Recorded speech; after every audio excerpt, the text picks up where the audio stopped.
do CTS em razão ao direito de saúde e o acesso a medicamento. Outro professor, também pesquisador do GEDAI, o professor Lucas Rutz Gonçalves, vai abordar o estágio atual e os debates acerca do artigo 40 da Lei de Propriedade Industrial, que amplia, além de 20 anos, a proteção da patentária no Brasil, a possibilidade de uma proteção patentária no Brasil. E, por último, a nossa pesquisadora Bibiana Virtuoso trabalhará uma questão específica relativa ao direito cultural, ao direito da música, do streaming na pandemia e o acesso à cultura. Bom, o meu tema central é sobre acesso aberto e inovação científica como um caminho de combate à pandemia do coronavírus. É um tema extremamente importante, que ensejou pela própria Organização Mundial da Saúde, em 11 de março de 2020, a declaração de uma pandemia global por um vírus de rápida propagação e com significativa letalidade. Essa questão, cuja resposta imune ainda não se conhece, tem representado em todos os países um impacto absoluto na sua saúde pública, na sua infraestrutura sanitária. Isso decorrente do quê? Da conformação geopolítica, de uma maior globalização, de uma densidade demográfica maior, uma maior facilidade de circulação de pessoas e, com isso, com uma maior facilidade do coronavírus, demandando a necessidade de rápidas respostas pela ciência para o seu enfrentamento. Uma resposta que é inédita, porque muitas das tecnologias hoje necessárias para o enfrentamento possuem formas de proteção pela propriedade intelectual. Estão sob a tutela das patentes, dos direitos de patentes, de monopólios de exclusivos. Portanto, desde o início da pandemia, tida e admitida a dimensão desta a repercussão global, a comunidade científica internacional pautou por uma discussão sobre compartilhamento de informações para obtenção do sequenciamento do vírus causador da doença. E este compartilhamento entre a comunidade científica fez com que, num tempo recorde, houvesse a compreensão global do vírus, possibilitando, assim, esforços entre pesquisadores de diversos países e diversos centros de excelência de pesquisa desenvolvessem de forma muito mais acelerada, diagnósticos e usos de medicamentos, com vistas também a futuras vacinas. Portanto, é de singular importância, nós temos, claro, a importância da Organização Mundial de Saúde, que no dia 19 de maio, durante a 13ª Assembleia Mundial de Saúde, que reuniu 194 estados, houve por aprovar uma resolução. E essa resolução é de apoio ao processo e licenciamento aberto de patentes e tratamentos no combate da Covid-19. Por que esta resolução é importante? Porque ela tem a função de fazer com que sejam avaliadas estratégias pelos estados, né, e possam desenvolver o combate também com políticas públicas abertas de acesso à inovação científica, de uma inovação científica com códigos abertos, para serem adotadas pelo país. E é esta a fala do próprio diretor da Organização Mundial de Saúde, que, bem, de um lado, apontava a velocidade, isto no mês de maio, do vertiginoso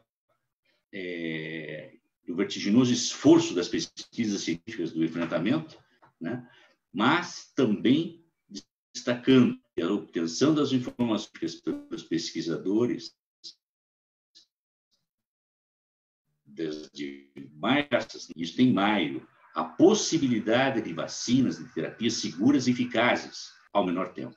E é nesse sentido que ele afirma que precisamos, a nível global, liberar todo o poder da ciência, oferecer inovações escaláveis, utilizáveis e que beneficiem a todos, em qualquer lugar, ao mesmo tempo. A preocupação, então, de ampliar esforços e iniciativas da inovação durante a pandemia, ditada pelo regulamento da OMS, se justifica. E se justifica mais se nós analisarmos o sistema internacional de propriedade intelectual, o sistema internacional de patentes e os modelos tradicionais que existem no nosso mercado, na produção e comercialização de medicamentos.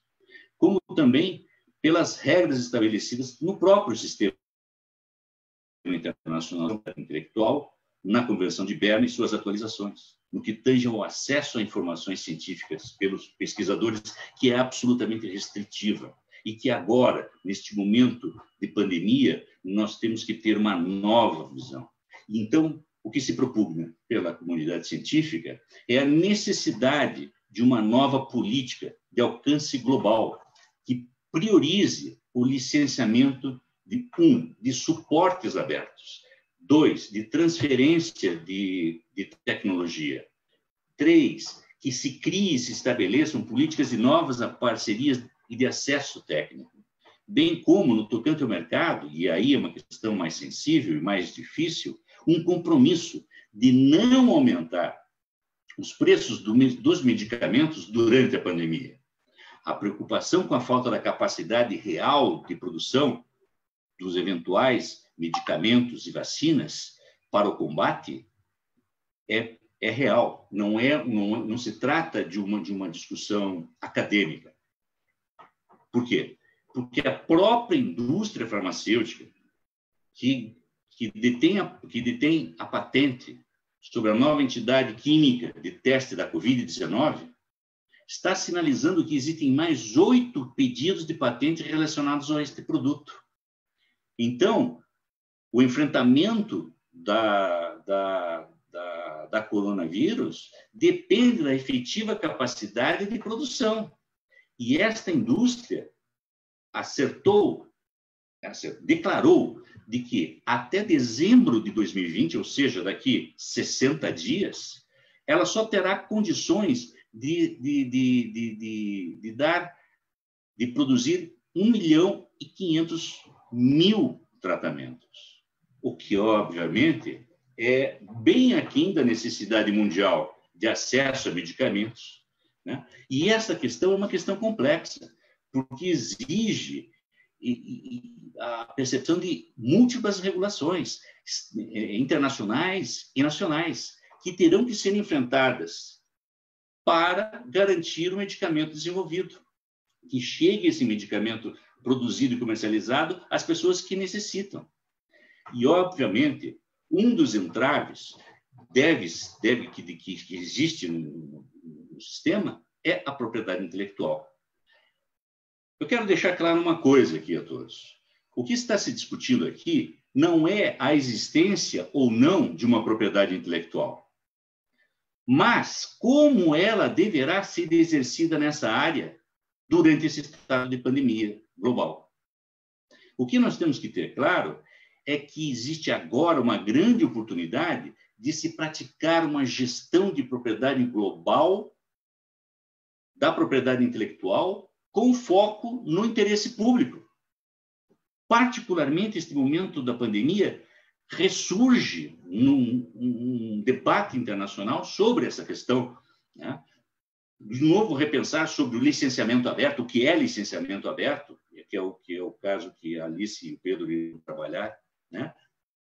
O objetivo de eliminar barreiras de capacidade de produção, que o professor José Augusto Fontoura Costa também irá abordar, na produção dos insumos necessários para o enfrentamento desta pandemia, como demanda um direito de saúde, que é um direito fundamental do ser humano, que será abordado também pela professora Luciana Wessing. Mas, voltando um pouco mais à minha fala, durante a 13ª Assembleia da Organização Mundial da Saúde, se destacou uma proposta, uma moção da União Europeia.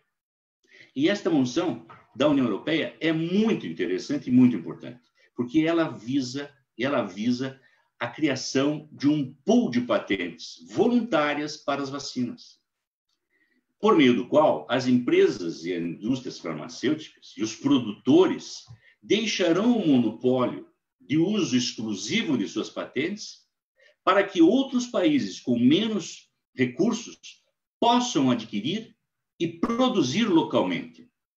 Tudo a fim de debelar. Então, se trata de uma engrenagem internacional com relação ao licenciamento compulsório e também com a abertura, né, das patentes existentes, deste monopólio exclusivo das patentes existentes, o que faz com que o governo, que o Estado, tenha maior condições de implementar uma estratégia, né, que será oportunamente tratado também pelo Lucas Woods na sua exposição. Então, a posição da OMS está clara, no sentido de uma estratégia global. Mas quais são os vetores dessa estratégia? É o pensamento do acesso democrático aos medicamentos de combate à Covid. Mas os vetores seriam estipulados, e foram estipulados pela própria OMS. Acesso com igualdade, sem qualquer tipo de discriminação. Acesso com equidade diante da necessidade de cada ser humano, sem distinção. E acesso independentemente do país ou região, por se tratar de uma pandemia global. Neste sentido, é que nós temos, por um lado, a saúde e, por um lado, o comércio desses medicamentos dentro do cenário global. Dentro do cenário do comércio, nós temos a Organização Mundial do Comércio. E neste tópico específico, quando a Organização Mundial da Saúde declara estado de emergência global diante da pandemia, a OMC também vem, os acordos TRIPS, junto com a OMC, desde a declaração de 2001 de Doha, vão alinhar estes acordos. O acordo TRIPS diz categoricamente que não se deve impedir que os países membros adotem medidas de proteção pública. O acordo, então, deve ser implementado e interpretado de acordo com os interesses dos países membros para proteger a saúde e promover o acesso a medicamentos. Então, nos dois sistemas, nós encontramos o quê? Nós encontramos guarida. Nós já tivemos no Brasil, há tempos atrás, na década de 90, uma experiência com relação ao licenciamento compulsório. Nomeadamente, nós tivemos o caso do HIV. Só que o que acontece? O Brasil apresentou instrumentos legais de licença compulsória que, em dois momentos distintos com relação ao HIV, em 2001 e 2007, né, apresentou junto ao OMC e contou com o apoio de 48 países para o licenciamento compulsório para os medicamentos novos, naquela época, do HIV, que eram caríssimos e que implicavam em custos enormes de vidas nos países. O que acontece? Acontece que o procedimento de licenciamento, de acordo com a legislação brasileira existente, então e agora ainda em vigência, um processo de licenciamento compulsório vai entre 1 ano e meio a 2. E este licenciamento compulsório agora, num país diante de uma pandemia global do Covid-19, este prazo é demasiado. Então, nós temos que ter outros instrumentos que possam dotar o nosso país, os centros de pesquisas, as universidades, e conectá-la com a comunidade científica internacional. E como que nós podemos ver isso? Nós podemos pegar alguns exemplos de países como a Alemanha, o Canadá, Israel, e aqui na América Latina nós temos o Peru, a Colômbia e o Chile, que já recentemente modificaram as suas legislações nacionais, permitindo o uso livre pelo Estado, mediante um pagamento de compensação e indenização da propriedade intelectual para as tecnologias e inovações no combate ao Covid-19. ressaltando ainda que o Estado de Israel foi o primeiro a permitir uma licença compulsória para o acesso a medicamentos sendo testados para o combate à pandemia. Então, a questão está clara. No mundo com a Covid-19 e no mundo pós-pandemia, o sistema de propriedade intelectual deve oportunizar uma prática de gestão de propriedade intelectual na patente, principalmente de medicamentos, com vistas ao interesse público, com base num pensamento de licenciamento aberto e eliminando as barreiras nas capacidades de industrialização de insumos dos países que são tão necessários para a produção, distribuição e acesso a todos os países de uma forma igualitária. Esta questão seria um grande panorama sobre o acesso aberto à inovação científica como um combate ao Covid-19. Eu passo a palavra agora ao meu colega, professor Dr. José Augusto Fontoura Costa, que irá trabalhar para vocês esse tema mais específico sobre o licenciamento compulsório e o complexo econômico-industrial da saúde. Muito obrigado, professor Marcos Wachowski, primeiro pelo convite de participar desse painel e, particularmente, pela excelente apresentação e, mais que nada, pelo excelente trabalho que vem desenvolvendo a testa do JEDI, como se pode comprovar por aqueles painelistas que me sucederão e que têm sido de grande importância para o desenvolvimento do pensamento brasileiro em matéria de direitos intelectuais. Eu vou tratar um tema de uma razoável complexidade em um tempo um pouco curto. Peço, portanto, desculpa a todas e a todos por qualquer eventual lacuna. É um grande prazer, uma grande honra estar com todos aqui. E vamos conversar um pouquinho sobre o licenciamento compulsório, alguns projetos de lei brasileira e o seu significado num contexto de pandemia como a da Covid-19. Logo no início da pandemia, no contexto da sua declaração pela Organização Mundial da Saúde, seu reconhecimento pelo governo brasileiro,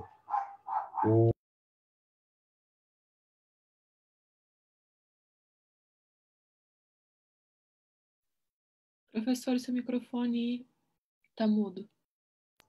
Foram apresentados no Brasil 3 projetos de lei. O 1184 de 2020, o 1320 de 2020 e o 1462 de 2020. O 1184 não tem grande importância, ele simplesmente diz que deve ser aplicado o artigo 71 da Lei 9.279, portanto, um artigo que manda aplicar uma lei que manda aplicar uma lei já vigente não me parece fazer muito sentido. O 1320 e o 1462, eles têm absolutamente o mesmo teor. A diferença entre eles é que o primeiro é proposto por um único deputado, o deputado Alexandre Padilha, e o segundo tem, em conjunto com o deputado Alexandre Padilha, outros 11 deputados apresentando o mesmo projeto. E uma coisa interessante, que dava bastante alento ao projeto, num primeiro momento, pelo menos aparentemente, é que esses deputados representavam um âmbito de tendência política bastante amplo, desde a esquerda até a direita, sem muitas exceções. Ocorre, no entanto, que desde então esse projeto não andou praticamente nada. Existem alguns pedidos que foram apresentados pela mesa, que foram aprovados pela mesa da Câmara dos Deputados, mas não houve encaminhamento nenhuma comissão, nenhum debate adicional, enfim, os projetos se encontram separados. E é bastante provável que a pandemia da Covid-19 termine antes desses projetos serem aprovados. Mas qual que é o teor do projeto 1462 e por que é importante discuti-lo no âmbito da pandemia? Ocorre o seguinte, a lei brasileira em matéria de propriedade industrial e, portanto, direitos patentários, ela é de 1996, se não me falha a memória, talvez 97, mas não importa. Ela é exatamente no contexto posterior à aprovação do Acordo TRIPS, e do término das negociações da rodada uruguaia do GATT, que vão dar origem ao OMC. E a lei brasileira, ela é, em todos os aspectos, uma grande adaptação do direito nacional anterior aos padrões do Acordo TRIPS. O Acordo TRIPS lida com o licenciamento compulsório de patente no seu artigo 31. E, basicamente, ele estabelece duas hipóteses. A primeira hipótese é uma hipótese em que há uma oferta retida de bens ou serviços dependentes de uma patente, em razão dessa patente não ser licenciada. A patente não é licenciada, existe mercado para explorar essa patente, o governo pode, prévia negociação e tentativas de obter diretamente do titular da patente a sua licença, o governo pode compulsoriamente licenciar aquela patente. A outra hipótese do 31 do TRIPS e também da lei brasileira, que aparece na lei brasileira, nesse caso, no artigo 71, a primeira hipótese aparece no artigo 68, a hipótese do artigo 71 é para situações de emergência nacional ou interesse público. E nas situações de emergência nacional ou de interesse público, existem algumas diferenças importantes para o processo de licenciamento compulsório. A primeira delas é que esse licenciamento compulsório pode ser dado ex officio e pode ser dado de forma geral, ou seja, sem a identificação de um titular determinado para o exercício da patente compulsória, da licença compulsória. Entretanto, isto depende da declaração nacional ou de interesse público ou de uma situação de emergência. Esse caso, ele, embora apareça como uma hipótese bastante geral, ele é pensado originalmente para questões sanitárias e para o campo dos medicamentos. Acontece que, por pressão dos países de menor desenvolvimento relativo e uma compreensão mais ou menos generalizada de que era necessário estender isso para outros campos, se lidou num novo artigo do TRIPS, que é o artigo 31 bis, que na verdade é o desenvolvimento de um waiver que ficou vigente durante mais de uma década, mas a ideia é dar um regime especial para o licenciamento compulsório no caso de emergências de natureza sanitária, de emergências no campo da saúde. A principal diferença deste caso para os demais casos, pelo menos no regime TRIPS, é de que aí esse licenciamento compulsório, além de ser de ofício, além de ser geral, ele também admitiria o licenciamento para a exportação ou para a importação, enquanto a base do artigo 31 é do licenciamento para a produção voltada ao mercado interno. Qual que é a ideia?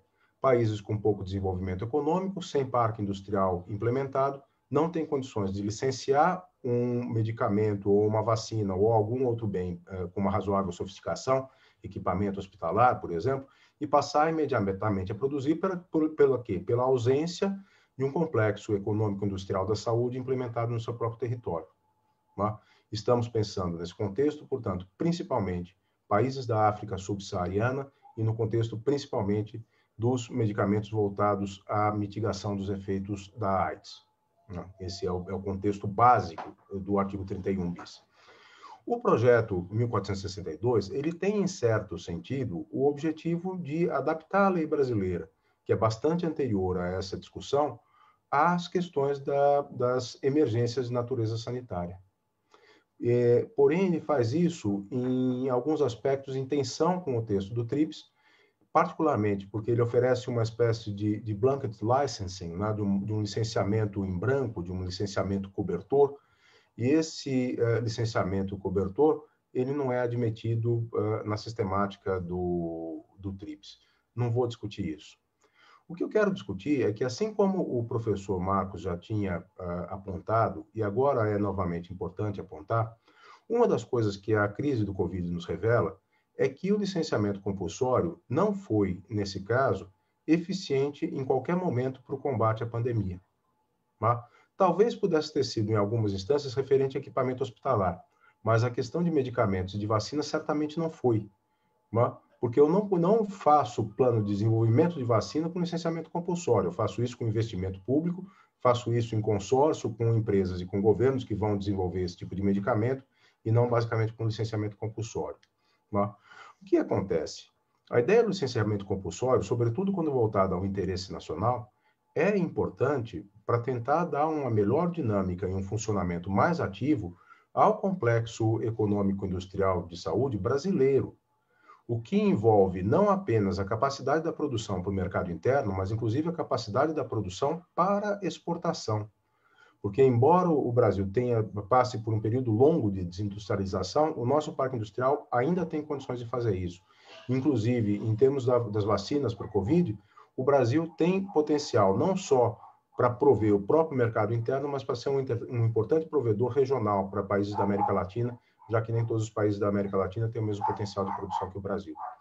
É necessário, portanto, ao meu modo de ver, pensar sim em projetos de lei que alterem e acomodem a legislação brasileira à mudança do artigo 31 bis do TRIPS, mas não me parece que os projetos atualmente levados à Câmara dos Deputados sejam suficientes para tanto.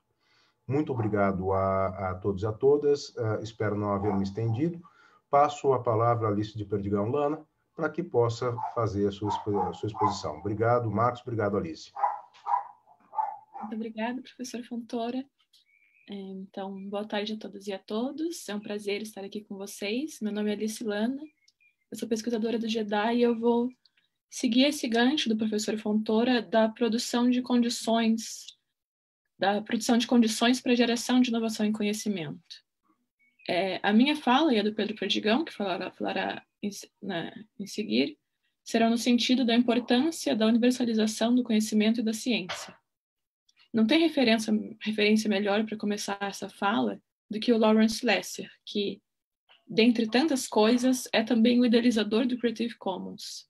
Em 2007, numa palestra já muito famosa dele, ele chamava as leis de copyright de leis que estrangulam a criatividade. A questão é que não são todas as leis, não é toda a regulação que estrangulará a criatividade, mas a regulação excessiva tem esse potencial. Em seu livro, Código, ele inclusive aponta que foi a abertura, e não a propriedade ou o contrato, mas sim essa cultura de código aberto, de acesso aberto, que criaram a internet que conhecemos hoje. Foi esse boom que atraiu a atenção comercial.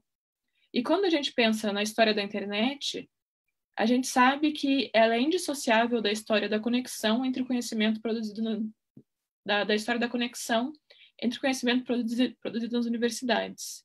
Isso pensando lá em 69, né, na ARPANET, o embrião da internet, essa rede produzida pelo Departamento de Defesa norte-americano, que foi usada justamente para conectar os computadores de 6 universidades estadunidenses. Então, a gente tem aqui 2 fatores importantes e com imenso potencial: a universidade e a internet. E elas têm esse potencial de poder realmente universalizar o conhecimento. E quais são alguns impeditivos para a universalização do conhecimento que é produzido na universidade hoje? A gente tem alguns como a linguagem ser pouco acessível, as boas universidades estarem concentradas em poucos países, geralmente em centros urbanos, o fato de muito do acesso à informação depender de acesso à internet e tecnologia, o que ainda é complicado numa visão mundial. Mas o que a gente quer focar aqui hoje é outra coisa que, infelizmente, pode agir como um impeditivo para a universalização do conhecimento e que é a própria propriedade intelectual. O que é uma pena, porque a propriedade intelectual ela foi gestada justamente para incentivar a produção do conhecimento e não para dificultá-la. Mas, infelizmente, hoje, ela, por vezes, age como um impeditivo para o acesso e para a produção de conhecimento. Quando a gente pensa isso a partir da perspectiva do sul global, dos países periféricos, isso é ainda mais grave. O conhecimento de topo de linha, ele é produzido principalmente nos países centrais, da Europa e dos Estados Unidos, que tem mais apoio financeiro e uma tradição histórica de valorização da ciência. Aí os países com menos topo financeiro e menor tradição científica, que já saem atrasados nessa corrida, vão ficando ainda mais para trás. E aí, por não termos acesso às últimas pesquisas e tecnologias, nossa ciência vai ficando defasada. Nesse sistema, e aqui eu cito o professor Wachowicz, aquele que detém a tecnologia sempre a deterá, e quem não a detém nunca chegará lá, com esse tipo de legislação internacional. É um sistema de domínio tecnológico. E é um ciclo vicioso para nós, e um ciclo virtuoso para eles, mas poderia ser um ciclo virtuoso para todos. As bases de dados científicas fechadas reforçam isso. A imensa maioria das universidades europeias e estadunidenses tem acesso praticamente restrito a elas, enquanto no resto do mundo nós temos que enfrentar coisas absurdas como pagar o valor de um salário mínimo para ter acesso a um único artigo em PDF. O Pedro vai falar um pouco mais disso na fala dele. E o pior é que na área de produção científica, nós sabemos que boa parte desses valores não são necessariamente revertidos para cientistas ou para a produção de conhecimento em si. Até porque uma parte significativa do conhecimento científico é produzida sem a certeza de retorno financeiro e continua sendo produzida. Nós sabemos que a informação ela só adquire valor quando entra em circulação. Quando ela é inerte, ela não tem valor. É a partir do momento que essa informação é de fato disponibilizada, é acessível, circula em determinados ambientes, para os receptores adequados, que ela passa a contar com valor que ela não contaria se ela ficasse escondida. Publicar aberto é bom para todos, porque a cooperação produz um conhecimento maior e melhor, como esse momento da pandemia está mostrando para a gente. Um exemplo é o acordo de transferência de tecnologia firmado entre o Instituto Butantan, de São Paulo, aqui no Brasil, e a farmacêutica Sinovac, responsável pela Coronavac, a vacina desenvolvida pela China, e é um acordo de transferência de tecnologia no valor de 90 milhões de dólares. Além disso, a posição pública que a China vem tomando sobre a disponibilização dessa vacina para o mundo também é um sinal no sentido dessa mudança de cultura, né? Isso foge dessa ideia protecionista ultrapassada de uma soberania nos moldes do século XIX, que é a característica de um mundo desconectado. Esse não é mais o mundo que vivemos. E será melhor para todos que o direito consiga acompanhar essa mudança.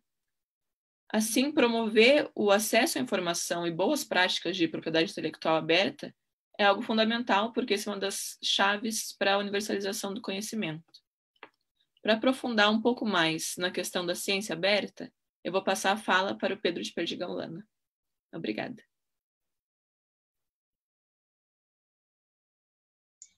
Olá a todos, vocês conseguem me ouvir e ver a tela? Conseguimos sim. Sim. Perfeito. Então eu vou verticalizar um pouco o tema que a Alice já estava tratando e passar a abordar mais especificamente a questão dos acessos às bases de dados acadêmicas, dentro da noção de ciência aberta. Mas primeiro, para trabalhar isso, a gente precisa definir o que é a ciência aberta, afinal. Ela pode, resumidamente, ser conceituada como um movimento ou um método de fazer ciência focado na transparência e acesso, de modo a facilitar e fomentar a produção científica com ampla participação. Quando isso envolve também não só a comunidade acadêmica, mas também a comunidade externa, as pessoas, o cidadão comum, a gente pode também chamar isso de ciência cidadã. A ciência aberta é composta por vários eixos, que geralmente caminham juntos, mas para a gente os mais importantes vão ser, primeiro, o acesso aberto, e as políticas públicas de ciência aberta e as ferramentas de ciência aberta.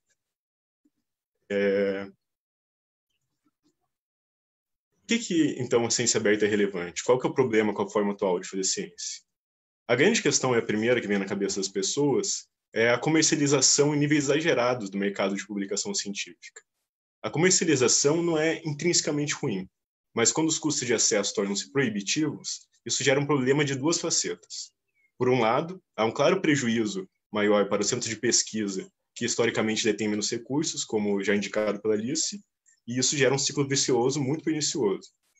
E, por outro lado, surge um forte estímulo para as infrações de direito autoral no âmbito da academia, direcionando recursos públicos e privados para essas ações repressivas em vez de finalidades produtivas. Mas não é apenas uma questão de acesso. Se feita com seriedade, a ciência aberta gera pesquisa de maior qualidade, permitindo a revisão por mais pesquisadores. Ajudam a evitar também que pessoas percam recursos repetindo investigações já feitas. É, por fim, uma forma de democratizar o conhecimento, como já indicado pela Alice.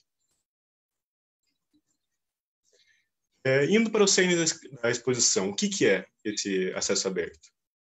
É um espectro de disponibilização do material acadêmico que busca tornar o conhecimento mais acessível que bases de dados e periódicos pagos. podendo subsistir diversos tipos e intensidades de limitações.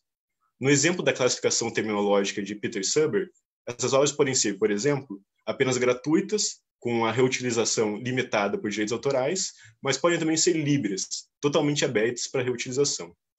Também nesse campo, falamos comumente de publicações pela via verde ou pela via dourada. A primeira se refere a um sinal verde dado pelo editor, permitindo que o autor divulgue uma versão sem editoração, geralmente chamada conhecida pelo nome de pré-print, em bases de dados abertas. Observamos aqui os famosos casos das bases SSRN e Archive. A segunda, da via dourada, é a publicação diretamente em meios abertos, que podem se manter financeiramente a partir de taxas cobradas dos autores ou por contribuições externas, ou também por financiamento público, dentre outras alternativas. Nesses últimos casos, quando o autor não tem que pagar, fala-se também de via diamante. É possível, por fim, fazer as publicações por meios próprios, seja com livros digitais ou com bases que aceitam upload direto com revisões mínimas ou até sem revisões, a exemplo da Academia Contedor. Em todos esses casos, para garantir o acesso aberto de verdade, duas ferramentas são essenciais. A primeira é a internet, que diminui significativamente os custos envolvidos, e a segunda é um direito autoral permissivo. Licenças, como as do Creative Commons, são essenciais para dar segurança jurídica e flexibilidade necessária para esse método. No Brasil, temos um movimento relativamente forte de ciência aberta, em boa parte porque a pesquisa é majoritariamente produzida em universidades públicas e, às vezes até por obrigação legal, há uma maior intenção de dar um retorno desse investimento público para a sociedade. O portal de periódicos CAPES, apesar de não ser totalmente aberto, exemplifica isso ao concentrar em um só lugar uma enorme quantia de publicações abertas de altíssima qualidade. Não à toa, somos, no âmbito internacional, o país que proporcionalmente, ou assim era pelo menos até 2015, que mais tem publicações de acesso aberto. E mesmo com um número relativamente baixo de produção científica, o 13º país com o maior número absoluto de publicações nessa categoria. Assistíamos, já antes da pandemia, um aumento notável da força e quantidade de iniciativas em prol da ciência aberta e de sua importância para um melhor acúmulo de conhecimento para a humanidade. Um grande exemplo disso é a construção das recomendações da Unesco para a ciência aberta, que, na metade de 2019, andou passos importantes para atingir o que seria um documento final com essas orientações no âmbito da ONU. Mas é só com a pandemia mesmo que vemos todo esse potencial que a propriedade intelectual e a ciência aberta chegam no centro dos holofotes. Surgiu com a pandemia uma necessidade global de se alcançar respostas científicas com rapidez e elevados graus de segurança. Para além disso, tornou-se prioritário que todos os médicos, biólogos e outros pesquisadores ao redor do mundo soubessem quais eram as alternativas mais fundamentadas e o porquê elas estavam nessa categoria, a fim de combater um vírus que se espalhava rapidamente e que ninguém tinha grande certeza sobre, tanto sobre o funcionamento como os resultados, sobre os vários aspectos dele. Dezenas de iniciativas envolvendo universidades, editoras, governos, sociedade civil e o setor privado foram criadas com base em princípios de ciência aberta e da propriedade intelectual aberta, atingindo graus nunca antes vistos de coordenação e cooperação para lidar com um problema comum. Claro, nem tudo são benefícios. A ciência aberta também lida com grandes dificuldades e problemas circunstanciais ou até mesmo intrínsecos. A primeira e mais evidente é que a atenuação do elemento comercial significa também uma menor quantia de recursos envolvidos, efetivamente ou em potencial, e pesquisa de qualidade exigem recursos. Para algumas áreas, a falta desses recursos torna a mesma investigação absolutamente inviável. Nesse sentido, opções como a via dourada, ao cobrar dos autores pela publicação, podem justamente se tornar uma ferramenta de exclusão em vez de inclusão. A segunda se relaciona com a celeridade, que é uma característica da ciência aberta. Se, por um lado, é um benefício, por outro, pode significar a mitigação do rigor acadêmico na revisão que está no cerne da boa produção científica, resultando em artigos com conclusões esdrúxulas que acabam desinformando mais do que informando, ou de fontes pouco confiáveis sendo colocadas lado a lado a fontes mais sérias e respeitadas.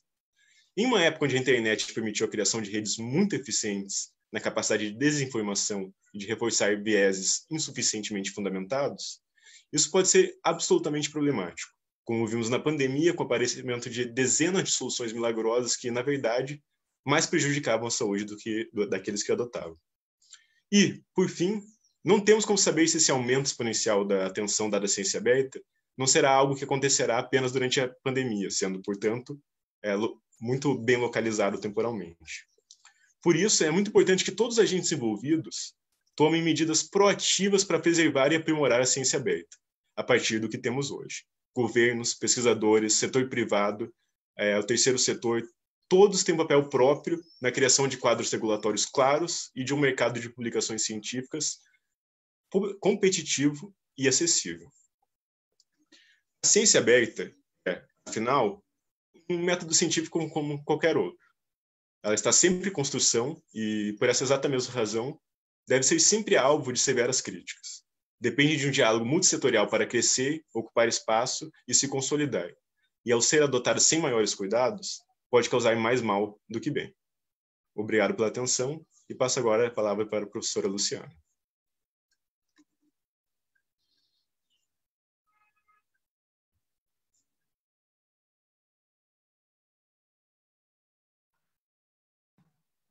Professora Luciana, agora?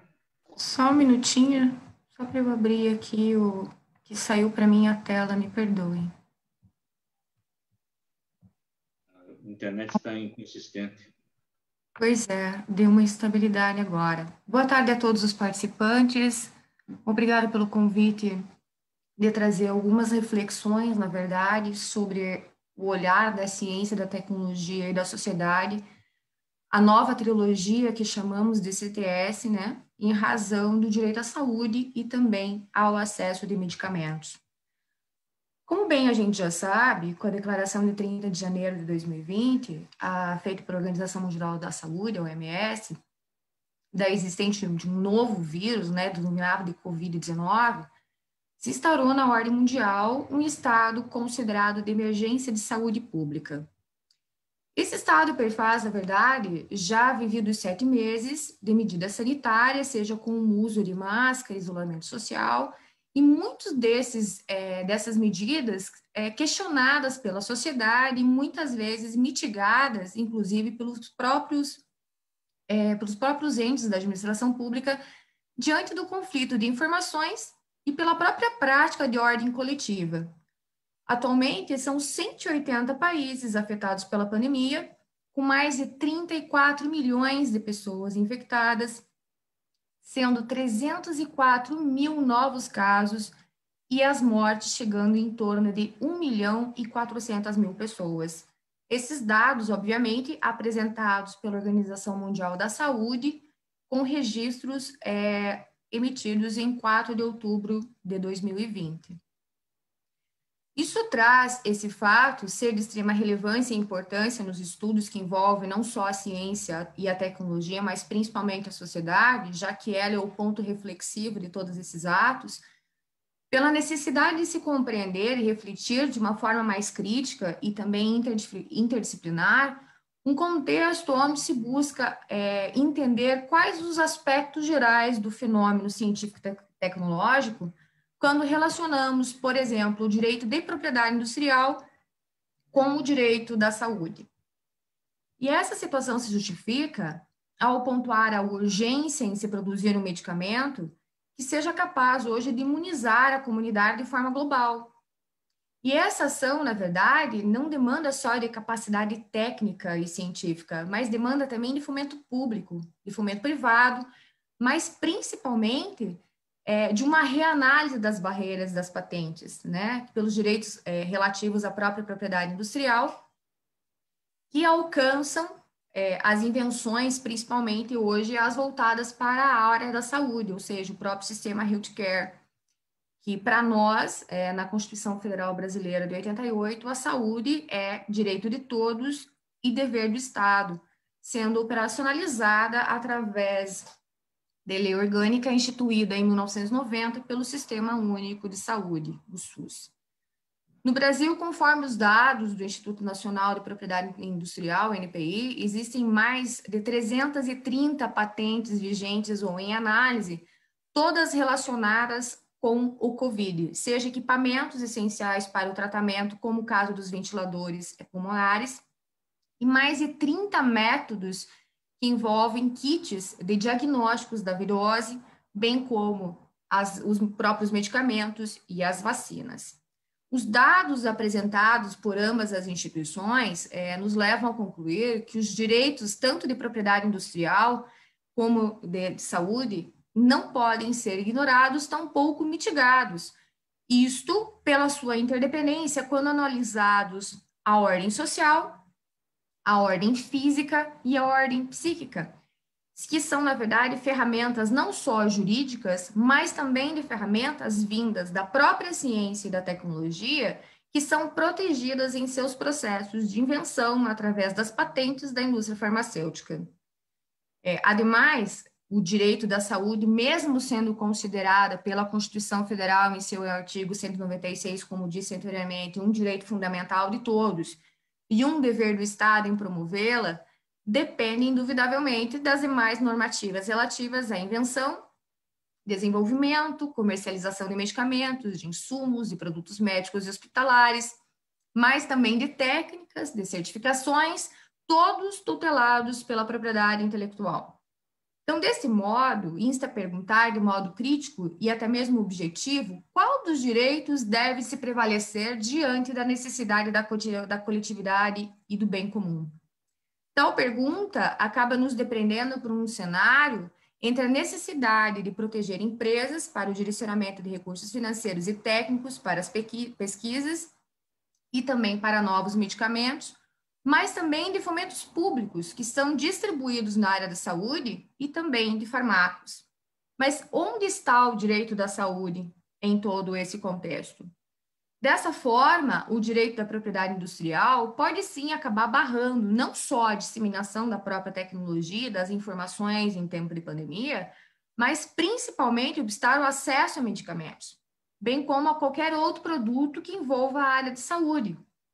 Caso não se conclua pela questão emergencial de rever possíveis mudanças legais, seja para facilitar não só o próprio licenciamento compulsório, medida que já foi tomada por alguns países desde março de 2020, como o Canadá, a Alemanha, o Equador, o Chile, mas também por um objetivo de chegar-se a um licenciamento voluntário, seja por pressão dos próprios governos ou até mesmo da própria sociedade civil, a fim de que esse entrave seja desfeito por uma ordem prática global e que traga o benefício para todos. Importante também frisar que um outro ponto a ser enfatizado, além do próprio licenciamento compulsório ou voluntário, é a questão do acesso aos produtos, que devido aos inúmeros requisitos até serem colocados no próprio mercado de consumo, podem levar meses e até anos, condição essa impraticável em tempos de crise sanitária, situação que requer também exceções ou facilitações factíveis. Por fim, é evidente que a questão da propriedade industrial é um indicador de ciência e tecnologia, qual se demonstra quando um invento se transforma de bem tecnológico em bem econômico, como elenca o doutrinador Oscar Fernando Castelhano Domingos. Mas há que também ser um indicador para a concretização do próprio direito à saúde, sendo um alicerce talvez fundamental como função social, que ao investir em pesquisa, em desenvolvimento de um determinado produto, de um determinado medicamento, busque, antes de mais nada, a própria cura da doença e a promoção da qualidade de vida. Condições estas que já no século V a.C. já foi declarado por Hipócrates, quando ele afirmava que os métodos e os artifícios humanos criados pelo homem ou naturais da própria terra produziriam e resultariam em qualidade de vida, mas que dependeriam no momento atual da saúde e de um novo instante evolutivo correlato com a ciência e com a tecnologia. Portanto, debater sobre os direitos de propriedade industrial e da saúde é extremamente relevante. Porém, é mais relevante ainda concretizar, ou seja, sair dessa atmosfera de elucubrações e concretizar através das mudanças necessárias, principalmente oriundas da lei, seja com o licenciamento compulsório ou com o licenciamento voluntário, mas também seguido de uma gestão de acesso, e que esse acesso seja voltado para a responsabilidade social e voltado da defesa para a saúde pública, acima, obviamente, do próprio lucro empresarial. Então, é uma breve reflexão da ciência da tecnologia em relação à sociedade, para que a gente possa pensar qual é o sofrimento hoje da sociedade nessa expectativa em relação ao acesso, em relação às próprias tecnologias que venham aí a ser dispensadas ou não para toda a comunidade. Então, desse modo, eu passo ao professor Lucas Rutes para que ele faça a sua explanação ao tema de referência. Muito obrigado, Luciana. Deixa eu aqui compartilhar a minha tela aqui. Espero que todos estejam conseguindo ver a tela. Então, pois bem, meu nome é Lucas Rutes Gonçalves. O título da minha apresentação é o estado atual e os debates acerca do artigo 40 da Lei 9279 de 96, que é a lei brasileira que trata dos aspectos concernentes aí à propriedade industrial, como marcas e patentes, e a questão da concorrência desleal. Especialmente quando se fala da importância e da inovação aberta, também é necessário entender um pouco de como que funciona o direito patentário especificamente, especialmente a parte da duração de uma patente ou de um modelo de utilidade, que é justamente o que esse artigo 40 aborda. Então, como vocês podem ver aqui, o artigo 40 vai dizer que a patente de invenção vigorará pelo prazo de 20 anos e a de modelo de utilidade vigorará pelo prazo de 15 anos, contados aí da data do depósito. No caput não tem nada que se poderia considerar muito diferente de outras leis que se pode observar que versam sobre o tema ao redor do mundo. Porém, o que há de excepcional na lei brasileira pode ser verificado aí no seu parágrafo único, que vai dizer que o prazo de vigência de uma patente não será inferior a 10 anos e o prazo de duração para o modelo de utilidade não será inferior a 7, a contar aí da data de concessão. Então, por exemplo, se a análise de uma patente se alongar por mais de 10 anos após o depósito do pedido, cada dia adicional que for gasto pelo INPI no exame é, ao final, acrescido do prazo de vigência, que será aí de 10 anos após o seu deferimento, o que permite, na prática, a titularidade da propriedade de um determinado invento por mais de 20 anos, diversamente aí do limite previsto no caput do artigo 40, que limita esse prazo a 20 e a 15 anos para patentes e modelos de utilidade. Ou seja, se a análise de uma patente durar, por exemplo, 20 anos, ela vai ter, na prática, uma duração de 30 anos. Os 20 anos do tempo de análise que ela levou no INPI, somados aos 10 do disposto legalmente. E por quê? E daí vem a pergunta, por que aqui no Brasil se resolveu priorizar a data da concessão para se contar o tempo de vigência de uma patente, ao invés de se contar o prazo do protocolo, que é o que seria esperado, que inclusive o que consta aí do caput. Então, ao contrário do que se poderia imaginar, essa é uma questão mais antiga do que parece. Inclusive, quero trazer aqui uma citação que acho que ilustra bem a situação do prazo de patente em território brasileiro. Essa citação vai dizer que todo depósito de patente já significa uma prioridade para sua proteção. Essa proteção é normalmente adquirida pelo depósito, dependendo da sua confirmação do exame, que será levado a efeito pelo órgão que julgará exatamente da novidade e da sua utilização industrial. Mas a proteção em todos os países do mundo se inicia pelo depósito. O que acontecia aqui no Brasil é que por várias vezes estivemos dando uma proteção desmesuradamente grande.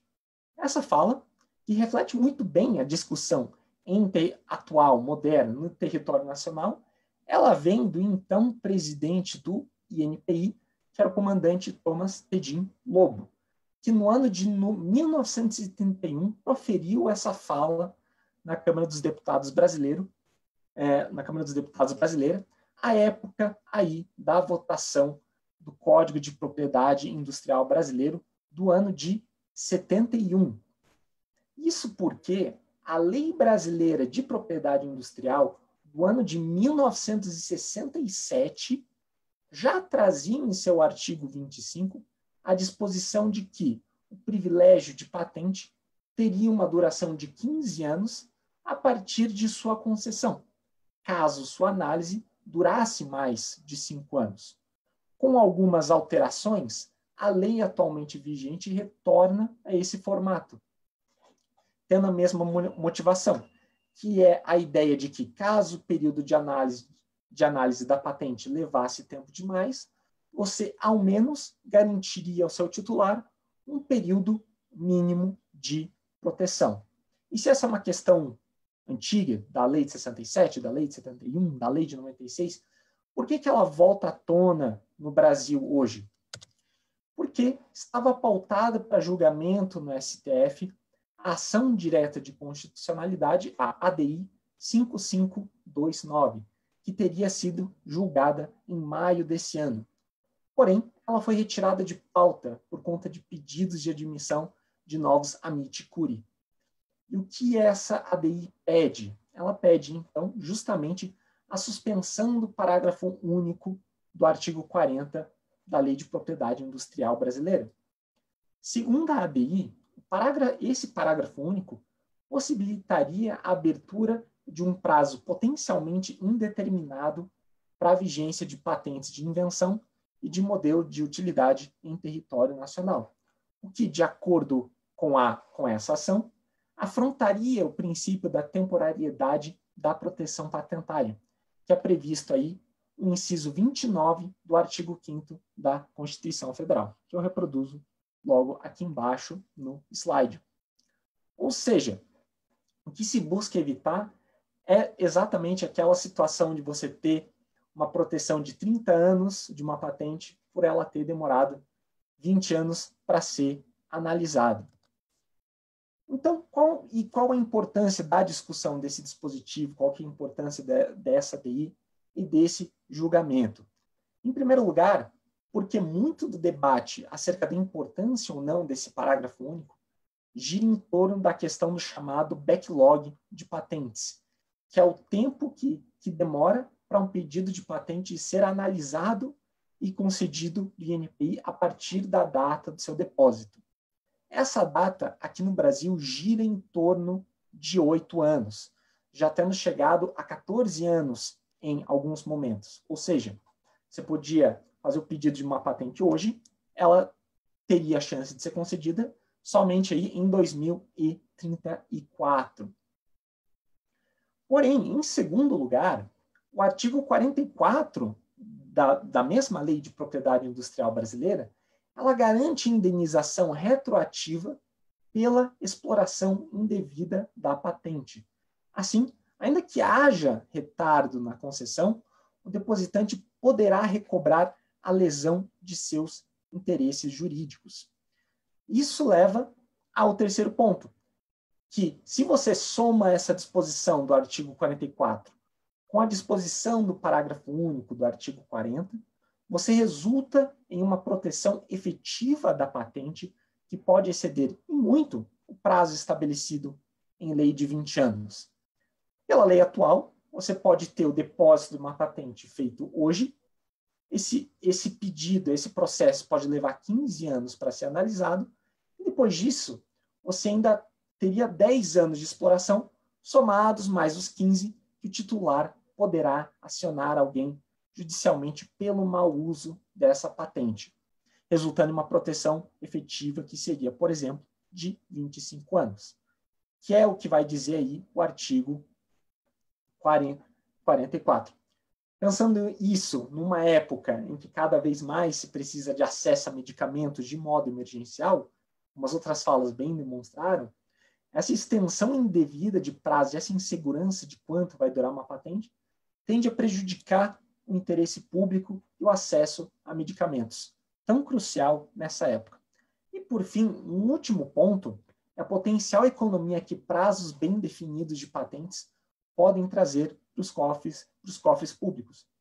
O professor Marcos Wachowicz aponta no artigo dele, recém-publicado, um estudo da UFRJ que analisa os custos do SUS, do Sistema Único de Saúde brasileiro, com a aquisição de medicamentos cujas patentes ainda estão em vigor. Em um espaço amostral de apenas 9 medicamentos, o gasto anual com a aquisição e renovação de licença deles foi de 1 bilhão e 900 milhões de reais. Imaginem a economia que o SUS teria se pudesse fazer uso de medicamentos genéricos, só nesses casos. Então, da minha parte, era isso. Creio que meu tempo já esteja acabando aqui. Agradeço pela atenção de todos e passo agora a palavra para a pesquisadora Bibiana Virtuoso, para que faça seus apontamentos. Obrigado. Muito obrigada, Lucas. Obrigada a todos os presentes. Eu me chamo Bibiana, eu sou pesquisadora do grupo do JEDI, e hoje eu vou trazer um tema um pouquinho diferente para a mesa. Eu resolvi falar sobre a questão do acesso à cultura durante a pandemia. A pandemia do Covid, ela trouxe diversas mudanças sociais e uma das principais mudanças que nós verificamos é justamente a nova forma de consumir cultura. O isolamento social, ele gera uma necessidade da sociedade de se sentir incluída, mesmo que seja online. Então, com a proibição da realização de shows ao vivo e suspensão das gravações de séries e filmes, a indústria do entretenimento, ela precisou se reinventar. E o que antes era feito mais no espaço público, hoje acaba sendo feito no próprio ambiente doméstico. E o isolamento social, ele acabou consagrando a internet como a forma mais utilizada de acessar conteúdos associados tanto à cultura quanto ao lazer e educação. E o grande exemplo que eu trago aqui é a indústria da música. Com o cancelamento de shows, festivais e grandes eventos, estima-se que, no Brasil, o prejuízo gira em torno de R$500 bilhão, sendo que dos mais prejudicados nesse sentido são os trabalhadores terceirizados, os fornecedores, os colaboradores. Então, a indústria ela precisou se reinventar de uma forma muito rápida. Então, aqui a gente traz, primeiro, a questão das lives, né? As lives musicais, que são feitas pelos artistas em plataformas como o YouTube, o Facebook, o Instagram, que são shows realizados, em sua maioria, diretamente da casa dos músicos e transmitidos em larga escala. Geralmente, essas lives, elas são gratuitas, mas há os casos que alguns artistas cobram um pequeno valor para quem quiser acessar o show. E, além da apresentação, essas lives, elas trazem arrecadações de doações, elas trazem uma interação com o público, além, claro, dos artistas poderem explorar novos repertórios, coisa que normalmente eles não fariam nos shows ao vivo. E, inclusive, essas lives, muitas delas são muito mais extensas que um show normal, tem lives que chegam a 3, 4 horas de duração. Um exemplo, né, de sucesso foi a live da artista sertaneja, a Marília Mendonça, que alcançou o recorde mundial com cerca de 3,3 milhões de visualizações, a live dela. E nesse sentido, então, o YouTube foi a plataforma que mais cresceu durante a pandemia aqui no Brasil. Dados indicam que houve um aumento de cerca de 4.900% nas buscas pelo conteúdo ao vivo do site. Outro fato que também merece destaque é o aumento no número de assinantes das plataformas de streaming de vídeo. O exemplo é da Netflix, que no início da pandemia foi observado um aumento de 29% no número dos downloads do aplicativo, e a Globoplay, que é a concorrente da Netflix, que estima-se que houve um aumento de 2,5 vezes o número de assinantes nesse período. Outro nicho que também vale destacar é o dos jogos eletrônicos. Além, claro, da venda dos consoles e dos jogos mesmo, houve um crescimento no número dos usuários de plataformas de stream de games, que é o caso da Twitch TV, que a plataforma aqui no Brasil, né, durante o início da pandemia, estima-se que houve um aumento de 25% sobre o número de visitas. E esses dados, eles são importantes porque eles demonstram que o streaming é uma das principais fontes de lazer do isolamento social, se não até a mais importante. E a forma que a indústria do entretenimento ela encontrou para diminuir esses prejuízos ocasionados pelo cancelamento dos eventos ao vivo, dos shows, festivais e até mesmo a estreia de filmes no cinema. E no que tange a questão dos direitos autorais, eu destaco a questão da discussão acerca da proteção do conteúdo durante os eventos ao vivo, que é o caso das lives realizadas no YouTube. Por quê? As interpretações ao vivo, elas nem sempre são reconhecidas pelos algoritmos da plataforma. Então, é muito mais fácil você derrubar a live de um DJ que utiliza um fonograma sem a liberação prévia do que um cantor que esteja fazendo interpretação ao vivo. Além disso, também há os problemas técnicos que impedem que os filtros do YouTube reconheçam as exceções dispostas pelo artigo 46 da Lei de Direitos Autorais, como, por exemplo, as obras que se encontram em domínio público. E, embora o mundo esteja observando a retomada gradual das atividades, não é possível prever quando os shows ao vivo, os espetáculos e o cinema retornarão totalmente. E também não é possível dizer se essa indústria ela vai manter o formato que tinha antes da pandemia. Por quê? Para além do streaming, foram criadas outras alternativas para que a população continue tendo acesso à cultura mesmo durante o isolamento social. O cinema, por exemplo, ele passou a disponibilizar os chamados drive-ins, né, que são as pessoas vão nos seus próprios carros e assistem filmes em locais abertos. Os museus, por sua vez, eles passaram a divulgar os seus acervos de forma online, de maneira que, por exemplo, alguém que mora no Brasil consegue realizar uma visita online no Museu do Louvre, na França. E, além disso, também é importante ressaltar que esse modelo adotado, principalmente pelas lives, ele parece agradar muito o público, porque além do repertório do artista, que já seria, né, de interesse dos seus fãs, há uma grande interação, o que gera um verdadeiro sentimento de participação da população, tornando o evento ainda mais interessante. Fora, claro, as questões, por exemplo, que as pessoas podem assistir da sua própria casa, elas podem assistir depois, a live fica gravada no YouTube. Então, isso traz um ar de novidade, traz um sentimento muito bom para os fãs. Então, já finalizando a minha fala, a gente observa uma reinvenção da indústria do entretenimento. Apesar da gravidade da pandemia, as alternativas para que a população brasileira tenha acesso à cultura, elas se mostram muito acertadas e até mesmo mais inclusivas que anteriormente. Não é possível fazer uma previsão do pós-coronavírus, mas pode-se afirmar que a sociedade brasileira passou a consumir mais cultura de isolamento, o que é algo totalmente benéfico. Eu agradeço a todos e agora passo a fala para o professor Marcos finalizar. Bom, eu gostaria de saber da organização se nós temos alguma pergunta, se existe alguma questão que foi dirigida a algum dos nossos panelistas. Eu não sei se é possível fazer. Marcos, teve uma pergunta, só que o Lucas, para o Lucas, ele já respondeu ali no mecanismo perguntas e respostas do próprio Zoom. Então, eu agradeço a presença de todos, a participação de todos os nossos pesquisadores aqui presentes, nesse esforço de trazer uma reflexão sobre a propriedade intelectual nesse contexto da pandemia.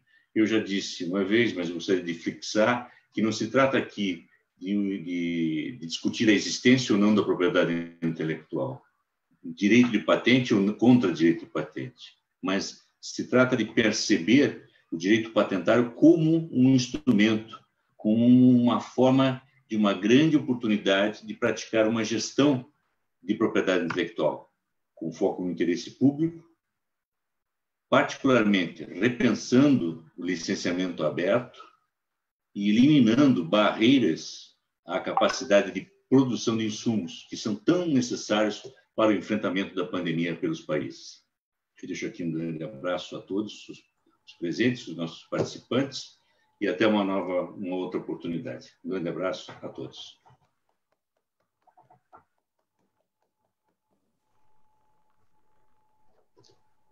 Até logo. Obrigada, pessoal. Tchau, tchau. Tchau, tchau. Tchau, tchau. Até mais e tenha um ótimo dia. Muito obrigado pela presença de todos. Agradeci pela mensagem, Beatriz. E espero que vocês tenham gostado da palestra também. Então, uma boa tarde a todos e aproveitem o restante do evento.